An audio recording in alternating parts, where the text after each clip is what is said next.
오늘 하나님의 말씀 함께 읽겠습니다. 이사야서 40장 31절 한 구절 말씀 크게 읽어보겠습니다. 시작. 오직 주님을 소망으로 삼는 사람은 새 힘을 얻으리니 독수리가 날개를 치며 솟아오르듯 올라갈 것이요 뛰어도 지치지 않으며 걸어도 피곤하지 않을 것이다. 아멘. 아멘. 여러분 모두가 스마트폰을 사용하는 시대에 살고 있죠. 다 스마트폰 갖고 계시죠? 가끔 먹통이 될 때가 있습니다. 멈출 때가 있어요. 그때 하는 게 뭐죠? 전원을 껐다 켜는 거죠. 전원을 껐다 켜면 리셋이 됩니다. 가끔 전원을 껐다 켜줘야만 잘 돌아가죠. 여러 가지 프로그램이 엉켜 있고 물려 있는데 이제 깔끔하게 정리돼서 다시 새롭게 시작할 수가 있습니다. 여러분 이 리셋, 다시 전원을 켜는 이 리셋의 기능이 하나님의 창조 섭리 가운데도 있습니다. 하나님이 천지를 창조하실 때 저녁이 되고 밤이 되고 아침이 되니 둘째 날이더라, 셋째 날이더라.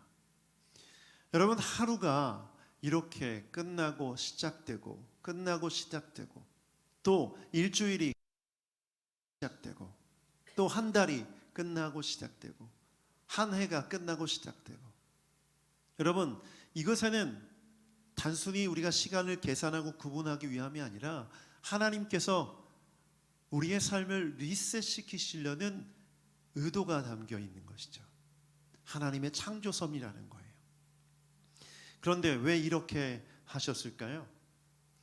새롭게 하루를 시작하도록 우리를 인도하시기 위함인 줄 믿습니다. 그 이유는 하룻밤을 자고 나면 새로 하루를 다시 시작할 수 있는 힘이 생겨서 그 하루를 힘있게 살아갈 수 있도록 우리를 그렇게 창조하신 것이죠. 그래서 날마다 새롭게 하루를 시작할 때 기쁨과 감사로 시작할 수 있는 것이고, 한 달을 시작할 때도 한 해를 시작할 때도 그렇게 할 수 있어야 합니다. 벌써 2월 2일이 되었습니다. 한 달이 벌써 2025년이 지나갔어요. 여러분 어떠세요? 2월달 새롭게 시작하고 계십니까? 아니면 1월 말이라고 똑같은 2월 2일을 보내고 계십니까? 어제와 똑같은 나, 그러면 내일도 별로 달라질 게 없죠. 제가 이 말씀을 드린 이유는 뭐냐면, 우리가 삶을 살아가면서 하나님께서 섭리 가운데 만들어 놓으신 이 리셋의 기능이 망가지면요 매일매일이 힘듭니다. 여러분 어젯밤 잘 주무셨는데 오늘 아침에 일어났더니 어제처럼 똑같이 몸이 무겁고 힘들다면 여러분 어떠시겠어요? 교회 올 때 어떠셨어요? 예배 드리러 올 때 막 신나게 몸이 회복되어서 힘을 얻어서 오셨습니까? 아니면 천근만근 몸을 억지로 이끌고 오셨습니까? 만약 정말 무거운 몸을 이끌고 오셨다면 그분들은 어떻게 하셔야 돼요? 병원에 가셔야 됩니다. 왜죠? 인간은 잠을 통해서, 휴식을 통해서 회복하게 하나님께서 창조하셨고 디자인하셨기 때문이죠. 그러면 이게 제대로 기능하지 않는다면 문제인 거죠. 제가 영상을 한번 준비했는데요, 함께 짧은 영상을 보고 계속해서 말씀을 나누도록 하겠습니다. 학교 가기 싫다. 가야지. 네가 네. 선생님인데. 반가운 만큼 힘도 들지만 이 순간을 다시 기다려왔잖아요. 보겠습니다.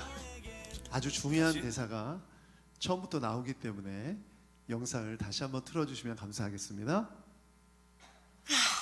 학교 가기 싫다. 가야지. 네가 선생님인데. 반가운 만큼 힘도 들지만 이 순간을 기다려왔잖아요. 다시 힘내자. 바카스. 피곤하지? 네. 이 광고 영상 다 보신 분 계시죠? 특별히 우리 성도들 중에 선생님이 계신데 크게 공감될 영상인 것 같습니다. 선생님이 아침에 학교 가기 싫다고 생각하는 그런 상황.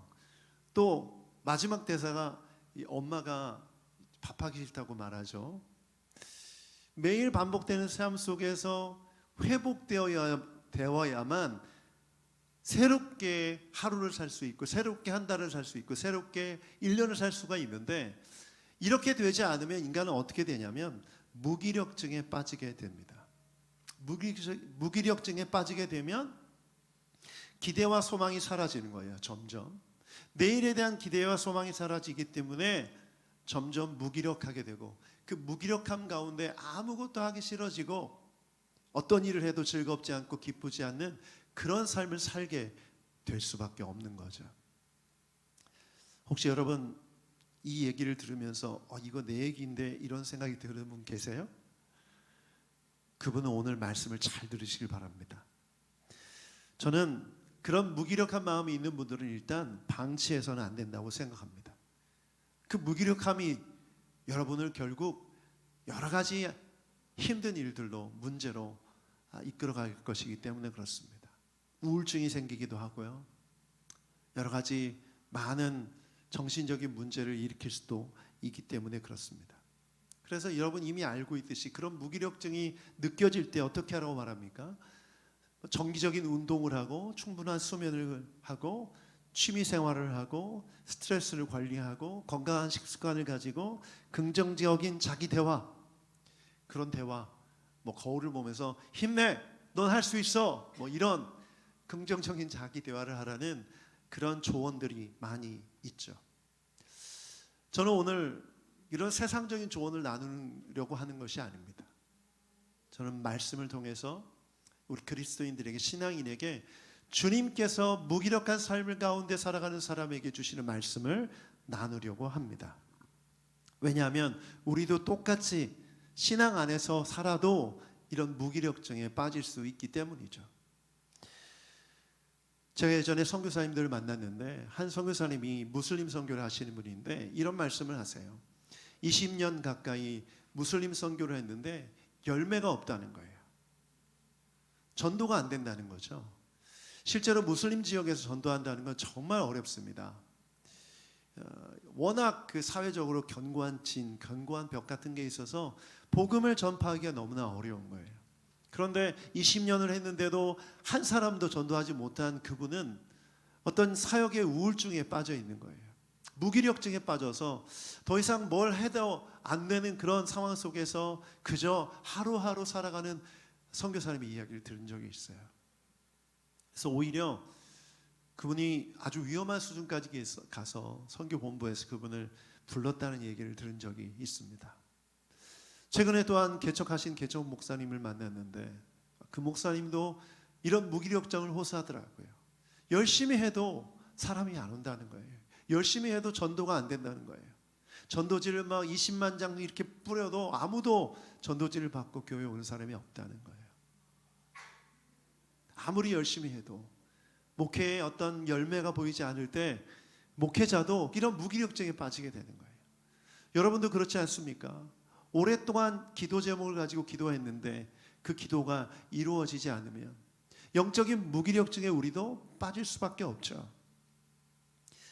오랫동안 저도 기도하는 기도 제목이 있어요. 저희 동생을 위한 기도 제목인데 저희 막내 동생이 이런 무기력증 가운데 있습니다.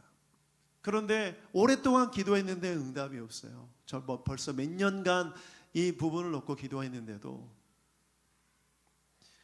제 마음속에 이 일만 생각하면 막 답답하고 힘들어집니다. 무기력해져요. 이렇듯이 우리가 영적으로 이런 무기력증에 빠질 수가 있다는 것을 인정해야만 하는 것이고, 이런 무기력증을 그대로 내버려둬서는 안 된다는 거죠. 오늘 본문 말씀을 보면 이스라엘 백성들이 무기력증에 빠져 있을 때 주신 말씀이에요. 그들의 무기력증이 뭐였냐면 이사야서 40장 27절을 보면 이렇게 기록되어 있어요. 그들의 무기력증이 무엇인지를 알 수 있습니다. 함께 읽어보겠습니다. 시작. 야곱아, 내가 어찌하여 불평하며 이스라엘아, 내가 어찌하여 불만을 토로하느냐? 어찌하여 주님께서는 나의 사정을 모르시고 하나님께서는 나의 정당한 권리를 지켜주시지 않는다 하느냐? 지금 이스라엘이 망했어요.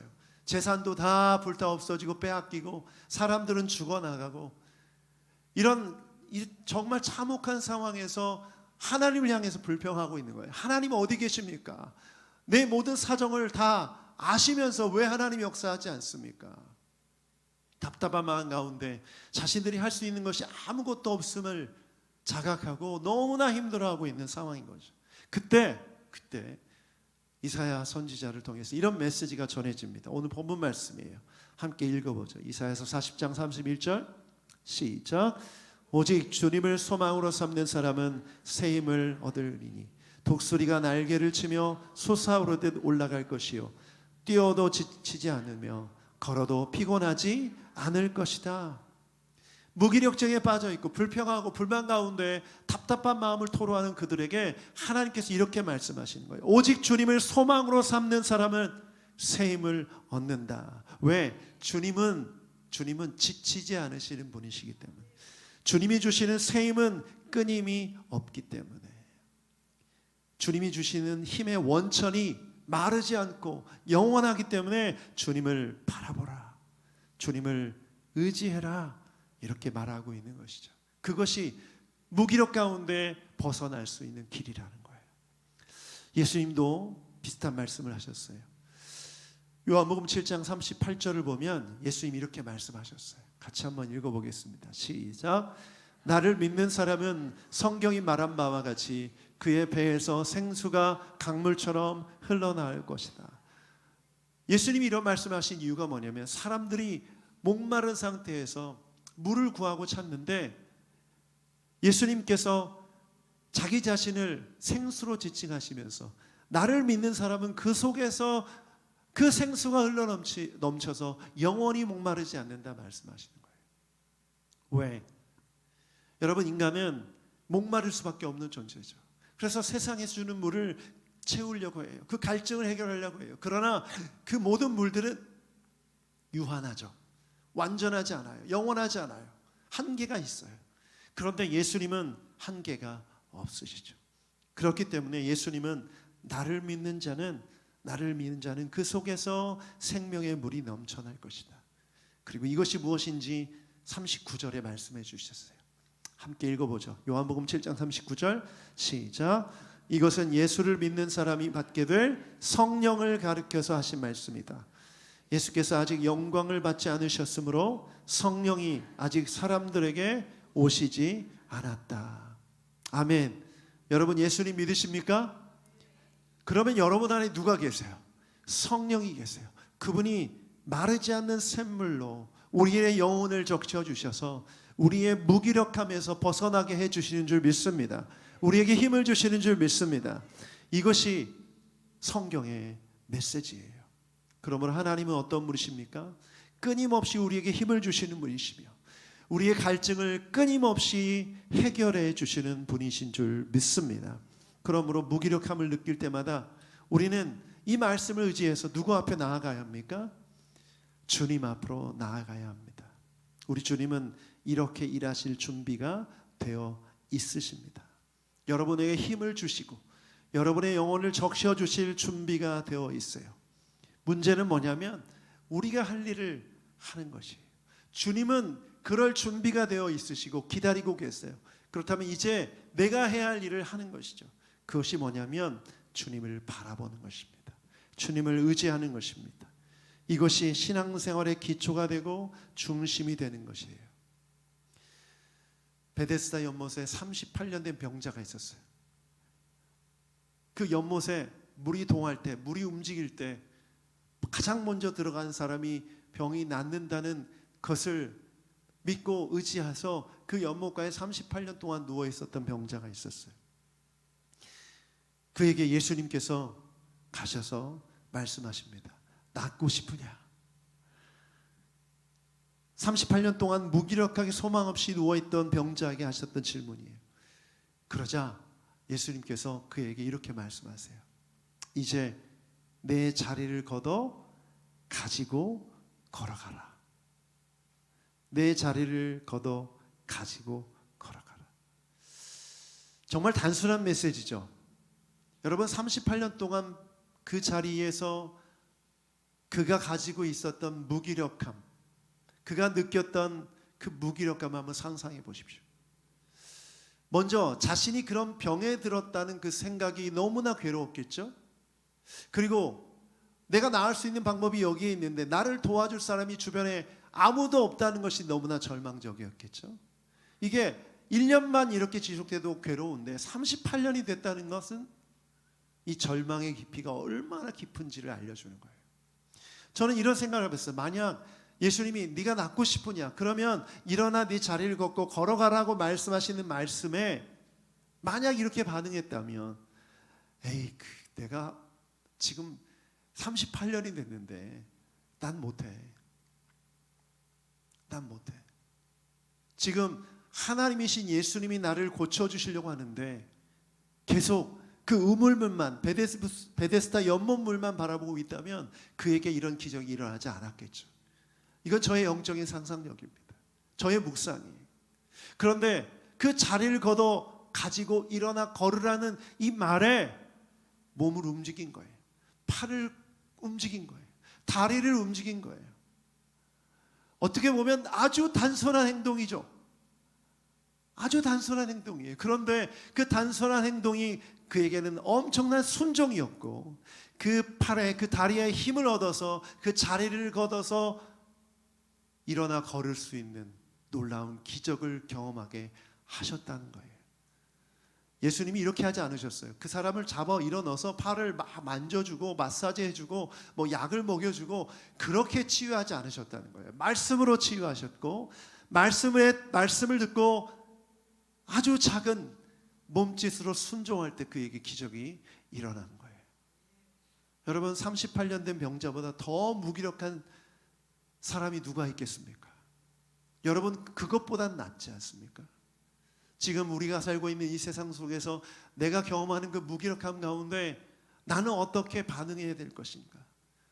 우리 주님은 우리에게 새 힘을 주시는 분이시고 예수님은 성령님 우리 안에서 생명의 샘물을 넘치게 부어주시는 분이시기 때문에 우리는 그저 단순하게 시키는 것에 순종하면 돼요. 기도하면 되고 말씀을 읽으면 되고 예배하면 됩니다. 아멘.